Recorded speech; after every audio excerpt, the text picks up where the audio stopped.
তো বড় ভাইয়ের কথাগুলো সবাই একটু মনোযোগ দিয়ে শুনবেন যে উনি আসলে কি বলে। বাস্তব একটা ঘটনা আপনাদেরকে বলি। আমি 2 ঘন্টা ধরে একটা পোলারে ফলো করতেছি। পোলাটা এদিকেই ছিল। ওই পোলাটার সমস্যা কি, ও অনেক দূর থেকে আইছে, ওর কাছে কোনো টাকা নাই, ঠিক আছে, আসছে ওর কোম্পানির লোকেদের সাথে, কিন্তু গাড়িটা হারায় ফেলছে। এখন যে কোম্পানিতে রিটার্ন যাইবো ওই ভাড়াটা অপন্ত ওর কাছে নাই, এবং কি খাইবো সেই টাকাটা অপন্ত ওর কাছে নাই, বিপদে আছে ও। আপনাদেরকে দেখাই ছেলেটারে। আসলে বলতে কি, সাহায্য কাদের দরকার জানেন? যারা প্রতিদিন ভিক্ষা করে তাদের না, যারা নিজের শখের জিনিসটা আপনার কাছে বিক্রি করে আপনার কাছে আসে তার কষ্ট বলে টাকা নেওয়ার জন্য, সেই রকম মানুষের দরকার সাহায্য। ঠিক আছে, দেখাই, আহেন।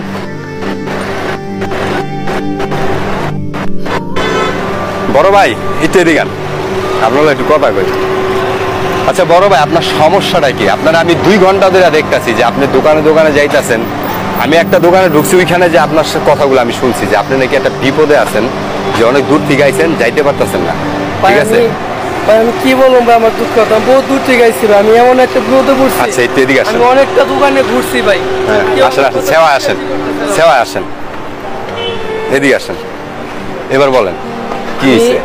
অনেক দূর থেকে আসছি ভাই, আমার মুখের কথা কেউ বিশ্বাস করতেছে না, আমি অনেকটা বিপদে আছি। আমার এই ফোনটা বিক্রি করার জন্য অনেক দোকানে দোকানে। না, ফোনটা কেন বিক্রি করতেছেন ভাই? আমার কাছে গাড়ি ভাড়া নাই, যা খাওয়ার টাকা নাই, আমার পেটে অনেক ক্ষুধা, এই রোদের মধ্যে আমি ঘুরতেছি দোকানে দোকানে। আচ্ছা বুঝতে পারছি। এখন যদি আপনি মোবাইল বিক্রি করে দেন, আপনি যেখান থেকে আইছেন ওই জায়গায় যাইতে পারবেন যোগাযোগ না করলে? ভাই আমার কাছে লোকেশন আছে ভাই, অনেক দূর, টাকা লাগবে। মোবাইল কই? লোকেশন তো আছে, মোবাইল কই পাইবেন? মোবাইল বিক্রি করে ভালো আমার ভাই, আমি কি করবো আমি নিজেও জানি না ভাই। আচ্ছা ঠিক আছে, আমি আপনার সিচুয়েশনটা বুঝতে পারছি। আপনি সিরিয়াসলি বিপদে আছেন, তাই না? দেখবেন এখনকার মানুষ দৈনিক যারা ভিক্ষা করে তাকেও ভিক্ষা দিতে পছন্দ করে, কিন্তু তারা বুঝে কিনা আমি জানি না। আমার মানে বুদ্ধিতে, মানে আমার জ্ঞানে যেটা, বিবেকে যেটা বলে যে সাহায্য ওই মানুষের দরকার, যেই মানুষ বিপদে পড়ে তোমার কাছে আসবে, তোমার পছন্দের জিনিস রাইখা দিয়া হলো সে, আর তোমার কাছ থেকে সাহায্য চাইবে, ঠিক আছে? এটা আমার ইতে কাজ করে, ঠিক আছে? তো সমস্যা নাই, আপনার মোবাইল বিক্রি করা লাগবে না। আপনার যেখানে যাওয়ার দরকার ওইখানে পৌঁছানোর দায়িত্ব আমার, আপনার পেট ভরে খাওয়ানোর দায়িত্ব আমার, আর আপনার মোবাইলে টাকা ভরেও দিব, এমবিও ভরে দিন, যাতে আপনি ওইখানে যোগাযোগ করে লোকেশন নিয়ে যাইতে পারেন। ওকে, নো টেনশন। তো এখন আমি আপনাদেরকে কিছু একটা কথা বলি যে দেখেন, আমি এইটাই বুঝাইতে চাইতেছি, সাহায্য তারে করেন যার সত্যি সাহায্যের প্রয়োজন। আপনি দেখবেন অনেক মানুষ আপনাদের কাছে বিপদে পড়া সাহায্য চাইতে আসে। আমাদের মাঝে অনেক মানুষই আছে যারা বিপদে পড়া মানুষের, ঠিক আছে, বিপদে পড়া মানুষের ফায়দা উঠায়, সাহায্য করে না।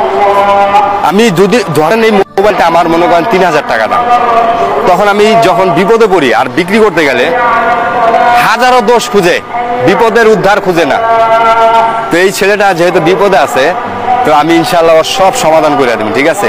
আমি ইনশাল্লাহ আমার কাছে যা আছে এটা দিয়ে ওর বিপদ দূর হয়ে যাবে, ঠিক আছে? আমার বাসা তো সামনে, আমার সমস্যা নেই, আমি কালকে আবার টাকা রোজগার করে নিতে পারবো। আজকে যদি ওরা আমি সাহায্য না করি, কালকে তো ফুটপাতে থেকে যাবে আর গন্তব্যে পৌঁছাতে পারবে না, ওর স্বপ্নগুলো এখানে শেষ হয়ে যেতে পারে, ঠিক আছে? তো আমাদের একটু সাহায্যতে যদি কারো ভালো একটা জীবন পায়, তো এটাই ভালো না? তার সাহায্য। নো টেনশন ভাই, এই তোমার মোবাইল। আর আমি নিজেও জানি না যে আমার এখানে কত আছে, তবে এতটুকু আমি জানি যে তোমার বিপদ দূর হয়ে যাবে। ওকে, ভালো থাক। হ্যাঁ, আর আমি ভিডিওটা আপলোড করে দিই ফেসবুকে সবাই বোঝানোর জন্য, ঠিক আছে? ঠিক আছে ভাই, কোনো অসুবিধা আছে না ভাই? ওকে, আমার উপকার করছেন, এটা অনেক কিছু ভাই। আচ্ছা সমস্যা নেই ভাই, আমার ফেসবুক পেজের নাম মিমো রায়হান 1.0। ওকে, আমি কিন্তু সত্যি কথা কই, 2 ঘন্টা ধরে আমি তোমার দেখছি, তুমি এখানে ঘুরতেছো প্রত্যেকটা দোকানে। হয়তো কেউ বিশ্বাস করে, কেউ করে না, ঠিক আছে, যে তুমি সত্যি বিপদে আছো। কি বলবো ভাই, ওনার মতো ভালো মানুষ আজকাল খুঁজে পাওয়াই মুশকিল। তো ধন্যবাদ ভাই।